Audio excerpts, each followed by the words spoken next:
New to medical device sales meetup in Scottsdale, Arizona, May 4th. So this is going to be an event where you can come, you can learn from people inside the industry, teaching you how to break into medical device sales, as well as how to actually perform once you're inside the industry. This event's not only going to be for people who are trying to break into medical device sales, but for people who are already in medical device sales. A bunch of different speakers, as well as having the opportunity of having people we've helped break into medical device sales come, introduce themselves, speak, because they're going to be able to share their experiences of what it was like to break in and also what it's like as their experience inside medical device sales. This is also going to be a time not only to learn, but to also network. Like I said, we're going to have people inside the industry, but we're also going to have people outside the industry trying to get inside of medical device sales. And this is a great time you can make those connections that will continue to grow throughout the next several years in your career in medical device sales. Here at New to Medical Device Sales, community is massive for us. And I want to continue to give back to that community, continue to grow and put back into you all, and just say thank you from the bottom of our hearts. I'm really looking forward to seeing you in Scottsdale on May 4th for the New to Medical Device Sales meetup. Click the link below. Welcome back to New to Medical Device Sales. I am your host, Jacob McLaughlin, and today I am blessed to have our very good friend, Mr. Jason Elmore, absolute stud who has been crushing it in medical device sales for years on years, but also has some exciting updates. So if you guys have not seen some of the other episodes, please go back and watch it. Jason's a wealth of knowledge. We've done multiple shows and podcasts together. There's been some fun updates, so would love to just touch on that. But Jason, good to see you again. Good to see you, Jacob. Glad to hear everything's going well. Congratulations on all your success. This is quite an interesting proposition you're bringing to the marketplace, right? Helping people break into the industry, becoming a resource to companies who, frankly, a lot of recruiters just won't take a chance on people that don't have experience, and so they're missing out on a lot of talent. And you're kind of filling a void in the market. So it's fascinating, what you're accomplishing. Well, thank you. Yeah, no, it's been we were talking off air. It's been a real fun time of just being able to be in it, have this success, but kind of what we're going to talk about today is being able to share it with other people and then seeing where there might be some gaps that people could benefit from having great talent. Because I've even worked with people, that were athletes that went out of high school and they couldn't go get a college degree, but they were great athletes, right? But then they don't even get looked at because they don't have the degree and whatever it's looking for, which But yeah, so it's been a lot of fun. But even more important, what I'm excited to hear about is since the last time we talked, you got a little different thing going on in your life as well. Can you kind of speak to that?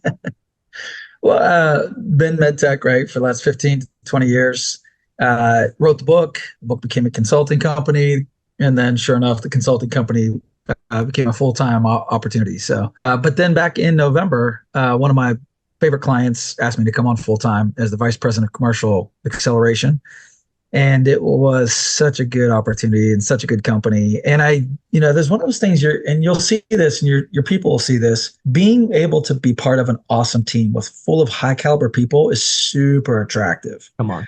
We joke as people are making decisions about job opportunities. We say, would you rather be the superstar on the Charlotte Hornets or would you rather be the sixth man on the Golden State Warriors championship teams, right?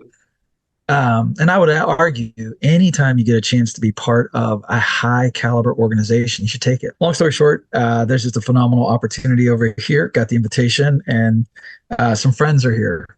And so anytime you get a chance to help get an opportunity across the finish line to a good exit and you're dealing with good people, that's a place you should seriously consider going. Yep. And so I did. Still doing consulting, but still taking a VP spot.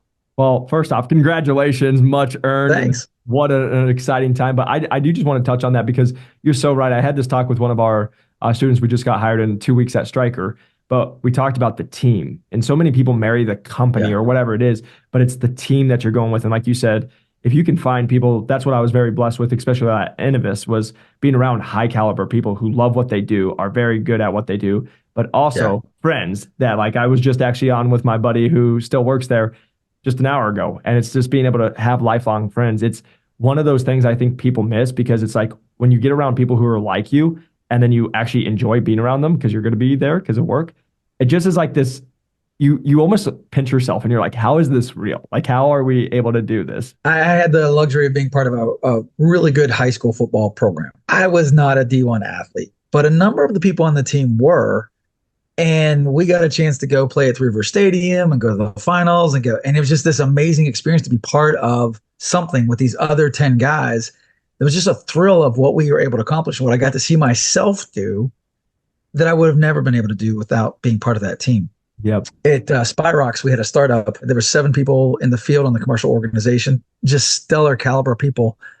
And we miss each other. We couldn't wait to get on the 4:00 conference call to just share our successes from the day. And what did you learn? And what did you do? Like, what? That's awesome. And all those people have gone on to be very successful. No surprise, right? They were so high caliber, but I missed them. Yeah. And I miss that magic that we had. And so that's part of why I'm here over at Intrinsic. They have the magic. They've got the juice. There's something really special happening here. And it's just so good to be a part of.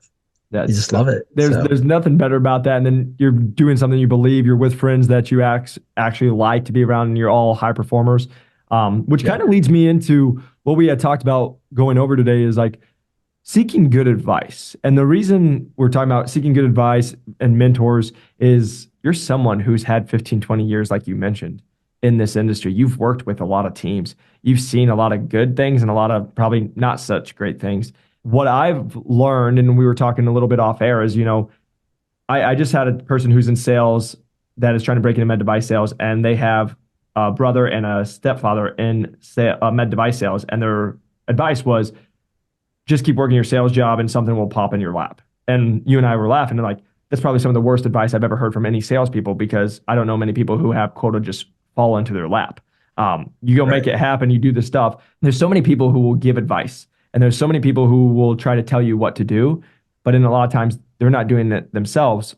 Or there could be people that are doing it, they don't know how to actually like resonate with somebody else. Because I've learned this being in sports, but also having employees and working with a lot of people, getting over 1,500 people hired is, like me and my brother are very different. You yell at me, you just flip the switch and I'm ready to go. You yell at my brother, he shuts down. He stops hearing a word you say.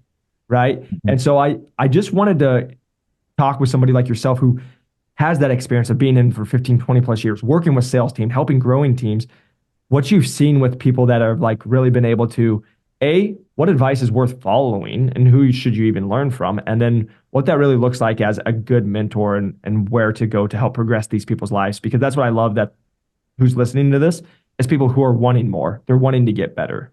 Whoever's listening is like, yes, I want good advice. How do I know if it's good or not? How do I know that the person giving it to me is giving, how do I assess? In my training classes, there's a moment where I ask people to take a piece of paper and write down what 3 things have made you successful.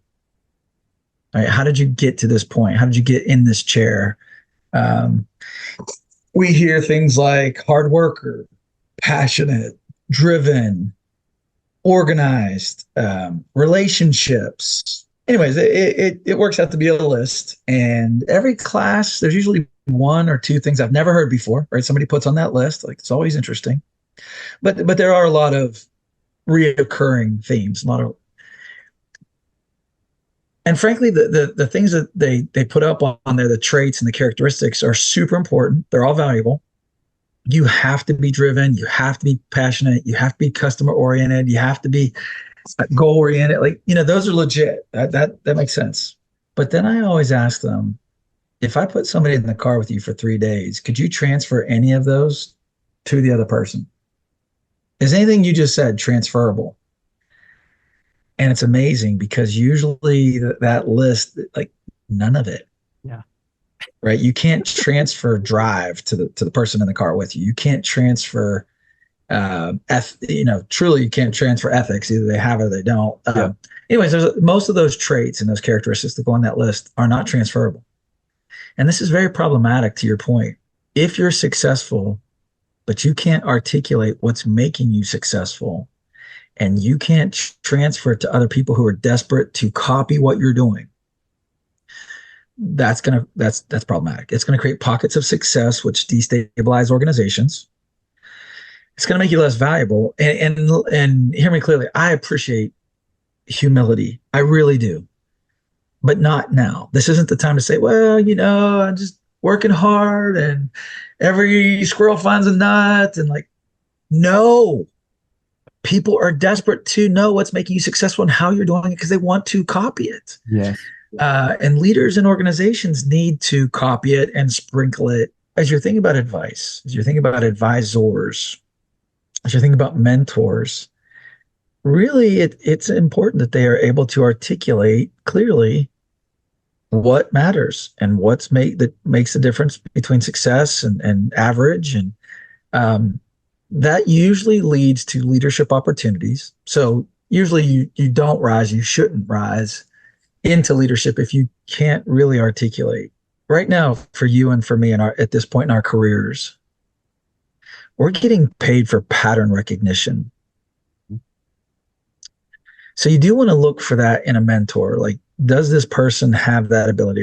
Are they pretty good at pattern recognition? Because that's where the insights come from. That's number one. But then two, can they articulate? Can they transfer? That example you gave me is kind of funny about the father-in-law. Like, hey, well, just wait for it. Like, that is screaming. This person has no pattern recognition, no insight. Like, okay, love you, super nice person, but you're not going to be one of my mentors. Yeah. And then the other thing for a lot of your audience is you're doing a good job of coaching them on how to interview. And part of that is, as you said, right? Like, you have to conduct your own interview. You need to find out, is this person you're about to go to work for successful? Do they know things? Because either they know how to be successful and they're going to help you, or they're not, like, they don't. 1,000%. And I just want to touch on that thing is because what I see so many people do is like, especially in the interview process, but I see it in med device sales when I work with a lot of new reps and stuff. It's when you start being desperate. Like, so for example, our people who are just trying to get in, they're like, oh my gosh, I just need a job. I just need whatever. And I'm like, no, you need to make sure it's a great fit, right? You need to make sure. Yeah. But same thing, once you get into med device sales, you can't go up to a doctor and be like, please use my stuff. Please do. It's all this. It's, hey, who are you and who are you confident with? But the reason I want to mention that aspect of it is, like you're saying, when you go talk to like a mentor who can actually be like, no, this is what it is because I've done it so many times and I've been able to do it and I've done it with other people. I think that's the thing that really I always want to get across to people, because there's a lot of, like we're saying, there's a lot of people who might be able to be in a career for a certain amount of time, but they might not know why they've been successful, or they might not be able to tell you why and be able to actually make it transferable. But the big thing I just want everyone to hear is what Jason's really pointing out is, like, we can help people get to where they want to do, but they have to interview, and what's the team they're going to be on? Is it going to be somebody that can actually teach them, grow them, and has done that with other people? Because I know one of the other podcasts you and I had talked about, you talked about one of the questions in an interview should be like, hey, regional manager, can you tell me about your other associate that was here, and where did they go after that, and how long were they in this position? Because it actually shows the success. And so I just want to mention that, because it's no different than we help people that are break in, but we've also helped people that are in the industry have success as associates in first year and all that, because I've been able to do it as well. Can you recognize what you're doing, and can you be able to teach it and then be able to pass it on? And one quote I just want to mention real quick, Jason, because it's going to make me mad if I don't say it, is I love Ted Lasso. I've just gotten into it. So you love London. You need to watch Ted Lasso if you haven't, but I'm sure you probably already have. But there's a quote in there by Higgins, and it's literally my life's motto now. And it's so funny, but I heard it and I was like, that's me forever, is a good mentor hopes you move on. A great mentor knows you will. And he said that when Keely was like moving on. But the reason I just say that is that quote hit me so hard, of like why I like to do what I do and what we do is like, the whole goal is to pass the baton and have somebody go even farther than you could faster. And I think that's what makes a really great mentor, is they actually become selfless. And the last thing I'll say, and then I would love to hear your thoughts, but one thing that's really changed my life is, like, you and I are both men of faith, but like what I always think about is like God, and like I think about Jesus as a leader when he washes the disciples' feet. And I think that's something for me that's always like hit me hard when I'm trying to be a leader. I run my own companies. I've been in sales and all this stuff. Is the moment I see salespeople or people think they're too good, they get too high on their boat and it's just about them, I see things start getting shaky. But the moment they go back and they're like, how can I go feed into others and make sure other people are taken care of? That's where I see something special really start to happen. Yeah. And it affects leaders and how they conduct themselves, some of the risks they take, some of the things they avoid. It lends itself to a whole bunch of good decision making. Mm-hmm. And that's what we want from our leaders. right? That is what we want from our leaders. Having become an elder in my church, it's interesting if you can apply this to your business life. There are deacons and there are elders. Okay, deacons handle material needs, elders handle spiritual needs. But the Bible gives specific criteria for what those people must be if they want to hold those offices. And there's 13 or 14 items. The distinction between the deacons and the elders, though, is very interesting.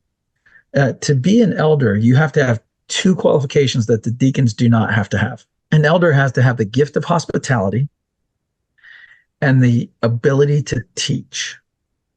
So the gift of hospitality is so critical to building teams, working with teams, being willing to give, making people feel safe, making people feel comfortable, going out of your way to do what's necessary. Think of, going to somebody's house that you've really enjoyed, you really felt welcome, they really made you feel special, good listening skills, and really knew how to take care of a group of people. Hospitality. Funny though, that's critical. The higher you get up the ladder, your ability to be approachable and take care of people and that thing you were getting at a moment ago, really serve people and understand that's critical, is a big piece of that. The second part is the teaching, though. A deacon has to hold the faith in his hands, and it says hold the mystery of the faith without doubt, meaning doesn't have to understand it completely, doesn't even have to be able to defend or articulate it, but has to be able to sign a statement of faith and say, yeah, I believe this, even though I can't explain it all to you. That's okay for a deacon, okay? But an elder can't. An elder has to be knowledgeable, articulate, able to advocate and defend, exhort people, support, counsel, right? It's a much higher level. And that's what you want from a mentor. You want somebody who actually does have insights and can teach it to you. Mm-hmm. But that's not to say you won't run into both of those leaders in business. You will. Yep. Right? You'll have them both getting after it, getting it done. But one literally can't explain it to you. They can't. Mm-hmm. And so it's an odd example, but it actually applies. And I've seen this. Those qualifications are out there, and you want to be looking for it in your mentors. As you're thinking about, was that good advice or bad advice? Qualify the person who gave it to you. Yeah, so good. I love that, because that's one thing I talk to a lot of people about is they're like, hey, Jacob, I spoke to 15 different people and they all gave me different advice. Yeah, that's pretty common. But what's tough, especially if the people are trying to break in, you don't know, like, what they'll do is they'll be like, oh, they work at Stryker, J&J, Medtronic, whatever it is. And just because they work at the dream job that they want to have, they just take them for granted. Whatever they say, it's gold, right? But then they go talk to other people and then they're like, well, I'm not sure. But then we talk to reps. Like I just talked to a girl the other day. She's been in med device sales for about a year, not making more than $65,000 in ortho. She's struggling. She's like talking to her team members and they're not making a crazy amount. But then she's like, well, I'm really confused here. And that's one of the things I love about us and like first year in. It's like, we just got somebody hired at 148K, but I'll get a lot of ortho reps who have been like, that's not real because I've been in for 2 years and I only make 110. And I'm like, well, I apologize. It is real. It's just you haven't seen the other side, or you've been listening to somebody who might not be able to share that with you. And so I think that's just something that it's such a good point, but I wanted to just put out there is like, that's why we're making this episode is you guys can go all learn and reach out to a bunch of people. And just because somebody has made it to a certain level, I think it's more of just learning about that person. And then when you get on a conversation, what is actually going on there? Because like you said, I've personally seen it and we've all seen it in med device sales, outside of med device sales and sports or whatever it is. There's that one person who just is like very good and they just focus on themselves the whole time and they're going to climb pretty high. But then there's the time of, hey, like you said, I absolutely love if it's not driven, if it's ethical, all that stuff. Can you go into a car for 3 days and teach it to them? A lot of these people can't. And that's one of the things that I think is really big. That's what I love, like being a personal trainer. That's all we did was you have to teach people how to squat right and do all the things right. So that's why it's like I've been teaching. I wanted to be a strength coach so I could teach young men how to lift, but also be there. So I've like really got into the teaching world of being able to, how do I be able to relate to somebody? How can I be able to understand where they're at? And I think that's one of the biggest things too. I just want to state, as I've climbed this, and somebody actually just said they saw a video of me 4 years ago in my car that was $3,000 handing out my resume to people, to the surgery centers when I was trying to break into med device sales, is there's a lot of people that can climb these, but then they'll forget what it was like to be down here. And then they can't relate to that point of where that person's at in life. And so then they just talk way high level and then people miss it. And so I think that was, I just wanted to mention that because I see that a lot with people. They'll be like, well, I just did this or I've done this, but they kind of forget what it was like 2 years ago or what it was when they first started going into it. Yeah, and to stick with the coaching analogy that you brought up, a lot of really premier athletes cannot transition into the coaching, Come on. right? So if I like Jordan probably wasn't any type of person to be a coach. So it's always interesting, fascinating for me to look at the athletes who do become successful coaches or successful GMs. One of the things I've noticed that I think applies here, my best managers, my best mentors, the men and women that I've seen do the best job of leading organizations, in particular in medtech, there was an integrity across the board. They were good spouses. They were good parents. They still had good relationships with their siblings. They good decisions at meetings and the way they conducted themselves. And when you dug in a little bit deeper, there was a consistency across the board. They tended not to be divorced. Their kids hadn't gone off the rails. They they had a healthy relationship with, like I said, with their spouses, and it just wasn't just at work. Yeah. That's my point. Come on. As you're thinking on this topic of advice and getting good advice and really trying to select or qualify the person giving you good advice, part of getting good advice is getting it from a good person. Come on. That's been my experience. That's so good. Right? Yep. And it's odd because to take the sports analogy, a lot of the killers in sports, right? A lot of people who like uber ultra successful, Michael Jordan, I guess, would be an example. That dude's private life wasn't the greatest. No. He did some amazing things and became an amazing basketball player, but I think I'm looking at some other athletes that I really like to see people who go to the top and excel at the highest levels, but manage to keep it together on the personal side. Is that fair? 1,000%. And I love that you said that because like I actually just had this talk with one of our students, and the reason I say that is being a young person in Scottsdale, I'm very fortunate to be around very financially successful people, and what a lot of those people love to do is give you advice on how you should live your life. And what my comment was to those people is, being where I'm at, having the life I do, they're like, oh, you could do this, you could also do that.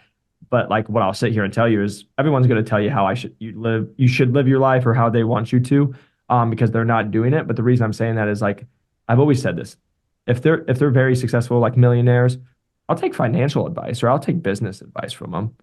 But when they start telling me to go sleep around or do all this other stuff, like that's not who I am.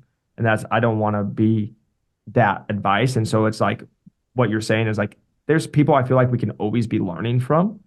But if I'm not relating to them on a lot of places, it's like I'll take pieces and be like, that's great. But it's not what I'm going to really like take down in my soul and like go for. Because I can just sit here and tell you, my friends, like one of the most successful people in my life, my grandpa. And he didn't make a lot of money. But like grandma tells me the story about how he used to drive to the gas station, pump the gas for her and tell her to save her money.